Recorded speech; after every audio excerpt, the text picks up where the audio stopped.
Setelah dibangunnya Puspa Siliwangi di Kuningan, tentu ini akan berdampak bagi perekonomian di Kuningan. Maka dari itu, untuk mengetahui apa saja dampak bagi para pelaku UMKM, kita akan mewawancarai langsung dan meneliti apakah dampak sebenarnya bagi para pedagang kaki lima atau pelaku UMKM.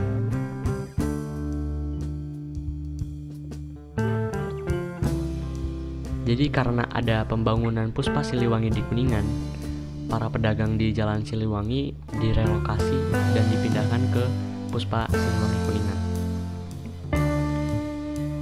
yang bertujuan untuk meningkatkan kerapihan tata kota, peningkatan PAD atau pendapatan asli daerah, untuk meningkatkan kerapihan lalu lintas, dan agar para pedagang kaki lima juga mendapatkan legalitasnya. Tetapi, relokasi ini juga akan berdampak pada pendapatan para pedagang kaki lima. Sebelum kita melakukan wawancara, kita menyusun dulu sebuah hipotesis. Untuk menyusun sebuah hipotesis, kita akan mengambil premis-premis berdasarkan fakta yang ada, lalu diolah dengan alur berpikir deduktif. Pertanyaan kita adalah, apa saja perbedaan antara Jalan Siliwangi dan Puspa Siliwangi bagi pedagang? Ada dua hal yang kita soroti. Yang pertama, sumber pelanggan. Perbedaan sumber pelanggan antara Jalan Siliwangi dengan Puspa Siliwangi tentu menjadi faktor terbesar yang membedakan pendapatan PKL atau pedagang kaki lima. Di antara dua daerah tersebut, ada beberapa asumsi perbedaan sumber pelanggan dari kedua daerah tersebut. Yang pertama adalah pembeli emas di Jalan Siliwangi. Banyak asumsi dari pedagang kaki lima ini yang mengatakan bahwa relokasi ini menurunkan pelanggan yang membeli dagangannya, dikarenakan para pembeli emas di Jalan Siliwangi tidak lagi membeli dagangannya. Yang awalnya para pembeli emas di Siliwangi akan melihat langsung para pedagang, namun saat ini tidak. Namun seharusnya relokasi ini tidak akan berpengaruh karena para pembeli emas juga tidak bisa berparkir di pinggir Jalan Siliwangi karena sudah disediakan tempat parkir khusus di Puspa Siliwangi. Hal ini mungkin akan memengaruhi penjualan jika para pembeli emas parkir sembarangan, karena seharusnya pembeli emas parkir di Puspa Siliwangi. Yang kedua adalah pelanggan dari pengendara yang berlalu lalang. Walaupun para pedagang kaki lima sekarang tidak berjualan langsung di pinggir Jalan Siliwangi yang membuat ketertarikan para pengendara untuk bertransaksi semakin menurun, tetapi ini juga akan meningkatkan jumlah pelanggan karena para pengendara yang berlalu lalang bukan hanya dari Jalan Siliwangi tetapi juga dari Jalan Kepuh. Ini juga menghubungkan kedua jalan tersebut yang seharusnya meningkatkan arus kendaraan yang melewati Puspa Siliwangi. Yang ketiga, pelanggan dari kendaraan yang berparkir. Dikarenakan Puspa Siliwangi adalah tempat untuk parkirnya kendaraan, seharusnya ini bisa meningkatkan penjualan para pedagang kaki lima dengan pesat. Karena orang-orang yang mau pergi ke toko emas, toko 9, Surya, pasar, dan lain-lain parkir di tempat ini. Namun ini tidak akan berpengaruh jika para pengendara parkir sembarangan. Dan yang keempat, untuk pelanggan yang memang berniat untuk mencari jajanan, para pencari jajanan seharusnya semakin banyak di Puspa Siliwangi, karena ini adalah salah satu dari fungsi adanya tempat ini. Dan dari sini seharusnya penjualan pedagang semakin meningkat. Yang kelima, karena kurang lebih ada 220 pedagang yang berdagang di Puspa Siliwangi, tentu ini akan meningkatkan kompetisi perdagangan, dan jika variasi dagangan yang sedikit, maka ini akan mengurangi pendapatan penjual kaki lima. Selanjutnya, perbedaan antara Jalan Siliwangi dan Puspa Siliwangi bagi pedagang adalah dari fasilitas UMKM. Tentunya para pelaku UMKM di Puspa Siliwangi akan mendapatkan fasilitas dan juga legalitas untuk berdagang di sana. Berbeda dengan di pinggir Jalan Siliwangi atau di pinggir jalan lainnya, tentu tidak akan ada dukungan fasilitas untuk pedagang kaki lima. Dan ini bisa meningkatkan kesejahteraan pelaku UMKM. Selain itu, adanya toilet umum, live music, dan fasilitas lainnya memberikan kenyamanan bagi para pengunjung. Sehingga tentu ini akan meningkatkan minat masyarakat untuk berkunjung ke tempat ini. Jadi dari kesimpulan pernyataan-pernyataan di atas, maka seharusnya tentu ini akan memberikan jawaban yang optimis tentang peningkatan UMKM di daerah Kuningan. Ya, namun ini baru hanyalah hipotesis berdasarkan asumsi, dan untuk faktanya kita serahkan pada penelitian di wawancara. Ya, menurunnya sih sampai 20%-an. Nah sekarang 5 ekor aja nggak ada. Turun drastis. Assalamualaikum warahmatullahi wabarakatuh. Saya Alan Rizal dengan Mang siapa Mang? Gugun. Mang Gugun mau wawancara. Langsung aja yang poin ke pertama. Omset di tempat sebelumnya kan ini pindahannya Mang. Ya. Dari Siliwangi tepatnya pindah ke sini. Omsetnya tuh di tempat sebelumnya berapa, terus di tempat yang sekarang berapa, boleh tahu gak? Ya, menurunnya sih sampai 20%-an. 20%. Kita lanjut aja ya Mang, ke pertanyaan yang ketiga. Di sini tuh Mang berdagang ngeluarin lagi uang gak sih? Kalau untuk ininya tuh retribusinya per harinya hampir Rp5.000. Rp5.000 per hari ya Mang? Iya. Untuk yang terakhir ya Mang? Iya. Saat berdagang di sini tuh ada gangguan gak gitu? Entah itu dari mungkin ya gimana? Aman. Kebetulan di sini tuh ada yang rondanya juga. Ada yang ronda berarti ya? Yang dari paguyuban sama dari parkir juga. Jadi alhamdulillah untuk sementara ini masih aman. Oke. Iya. Mungkin segitu sih Mang yang mau yang bisa diwawancara. Terima kasih ya Mang. Sama-sama. Mungkin segitu. Wassalamualaikum warahmatullahi wabarakatuh. Tempat sebelumnya itu berapa? Omsetnya biasanya suami saya yang ini. Saya kan cuma tahunya ngelayanin aja. Biasanya dia yang megang kan kalau masalah keuangan. Nah kalau omsetnya biasanya kan saya kan habisnya tuh paling sepi-sepinya 5 ekor. Nah sekarang 5 ekor aja nggak ada. Tiga ekor aja setelah pindah itu nggak habis. Tuh. Kalau omset di Puspa Siliwangi itu? Omsetnya tuh jauh banget. Jauh banget ya? Ada gak biaya yang dikeluarin untuk berdagang? Apa tuh? Omset yang dikeluarin untuk berdagang di sini tuh? Omset biaya kebersihan. mungkin kalau kebersihan sama uang listrik sama itu paling 5.000. Soalnya kan saya dagang dari pagi sampai malam. Kalau di Siliwangi kan kalau 5 ekor aja cuma sampai jam 2 siang. Kalau di sini kan sampai malam, 3 ekor aja nggak habis. Makanya sampai malam.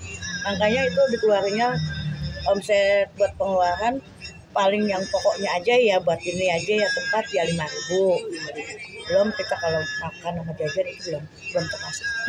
Iya. Ada gak gangguan saat berdagang di sini? Alhamdulillah mah nggak ada gangguan. Gangguan apa-apa nggak ada di sini mah. Alhamdulillah gitu. Tempatnya emang enak. Satu enak tempat. Iya. Cuma kalau pendapatan kita kurang. Tuh. Setelah pindah itu ya? Setelah pindah dari Siliwangi, pokoknya di Puspa ini alhamdulillah emang tempatnya enak. Saya ini ya yang dirasa di saya ya emang enak tempatnya. Cuma omsetnya ini yang nggak enak. Menyedihkan omsetnya di sini mah. Iya. Apalagi kan di sini kan kumpul semua pedagangan. Kalau di Siliwangi kan jauh-jauh. Alhamdulillah kalau di Siliwangi mah omset lumayan lah ya, kita nggak ngilangin kalau di Siliwangi. Kalau di sini juga emang kita nggak ngilangin tempatnya. Tapi kalau omsetnya mah emang iya jauh banget sama Siliwangi. Oh, iya. Nah, apalagi yang ditanya, ayo. Udah sih. Izin mau wawancara ya. Sebelumnya pindahan dari Siliwangi. Ya. Sebelum pindah ke sini, waktu di Siliwangi kira-kira dapat omsetnya berapa? Waktu di Siliwangi itu paling kecil itu 250. Setelah pindah ke sini ada perubahan nggak? Nah, perubahan 50% menurun. Paling gitu 100. Paling kecil di sini lah. Yang besar juga cuma 300. Kalau di Siliwangi bisa lebih dari 300. Waktu mau pindah ke sini kayak ada biaya tambahan nggak itu? Biaya yang dikeluarin? Nggak ada gratis berarti ya. Sama pindah ke sini ada kayak gangguan gitu nggak sih? Gangguan nggak ada. Nggak ada. Ya. Jadi Satacana pindahannya di ya omset nu tempat Satacana sareng lainnya agengan di mana? Agengan Satacana. Agengan di situ. 5 berbanding 1, kalau di sini 1.500, di sini cuma 100 juga susah. 100.000 juga susah. Oh. Berarti turun drastis. Turun drastis. Iya. 90%. Terus kalau dagang di sini ada biaya lagi nggak? Kalau biaya tetap Ya, itu aja, sampah aja. cuman sampah aja sama listrik, air. Kalau dagang di sini ada gangguan nggak atau apa gitu? Gangguan. Kalau tempatnya sih enak ya. Iya. Kalau tempatnya enak terus terang aja enak. Ya. Cuma nggak ada yang beli di sini tuh, nggak ada orang. Nah, kalau di sana kan orang lewat mau beli emas, mau kemana kan orang lewat ya di sana ya. Iya. Kami lihat ada makanan langsung beli. Kalau di sini kan cuma niat beli, Niat jajan. makanan aja, jajan aja kan jarang. Ya. Makanya omsetnya turun drastis. Udah. Iya. Makasih ya. Iya, Pak. sama-sama ya. Oke Bapak, sebelumnya Bapak itu pindahan dari mana Iya, Pak? Dari Siliwangi. Oke.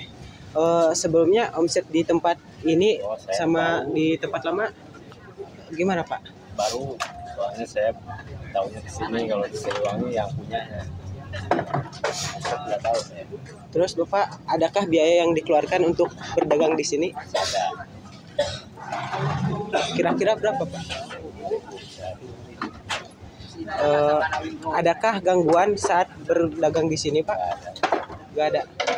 Oke Pak, makasih Pak. Tempat Aina agangan di mana? Omset Dengan di Siliwangi. Siliwangi. Di bagi dari Siliwangi, kalau di Siliwangi sehari kalau ramai dapat 3 juta sampai 4 juta sih. Sehari? Ya. Kalau di sini paling gede itu 1,5 juta. Ya. Ai dagang di dia anu biaya anu dikeluarkan denta. Paling uang listrik sama uang keamanan sehari 5.000 sih. Sehari 5.000. Ai pas dagang di dia aya gangguan tak? Ya ada sih, paling sama hujan aja sih. Hujan ya? Soalnya susah pasang terpal. Sudah tuh haturnya. Ya, Siap. Jadi hasil dari penelitian berdasarkan fakta lapangan dengan melakukan wawancara tak sesuai dengan hipotesis yang ada. Tentu ini bisa terjadi karena banyaknya variabel yang belum dimasukkan, dan sebenarnya masih banyak variabel-variabel yang belum disebutkan di sini. Dan semoga jurnal ini bisa menjadi referensi untuk penelitian yang lebih lanjut, agar kita bisa mengetahui variabel-variabel lain yang menyebabkan penurunan pendapatan para pedagang kaki lima. Dan dengan mengetahui variabel-variabel tersebut, kita bisa mensejahterakan para pedagang kaki lima dengan lebih baik. Asumsi pribadi terhadap penurunannya pendapatan pedagang kaki lima di Puspa Siliwangi mungkin juga bisa disebabkan karena tingkat kedisiplinan masyarakat dalam berparkir, kondisi ekonomi masyarakat, promosi terhadap masyarakat, variasi dagangan para pedagang kaki lima, jumlah para pejalan kaki, dan masih banyak lagi hal yang dapat ditelisik dari keadaan ini. Dan ada sedikit saran dari saya untuk para pedagang kaki lima di Puspa Siliwangi, jika ingin mendapatkan pendapatan yang lebih, mungkin bisa memvariasikan dagangannya. Karena jika usaha kita tidak ingin mati, dompet kita ingin berisi, maka kita harus bisa beradaptasi. Karena waktu silih berganti. Saya harap semoga para pedagang kaki lima bisa lebih sejahtera lagi. Dan semoga perkembangan ekonomi kita di Indonesia bisa semakin berkembang. Mungkin itu saja jurnal yang saya dan kawan-kawan saya buat. Jika ada kritik dan saran, mohon disampaikan, karena itu yang saya dan kawan-kawan saya butuhkan. Kami mengakui bahwa kami masih banyak kekurangan, maka kami menerima sangat baik sebuah kritikan. Cukup sekian dan terima kasih.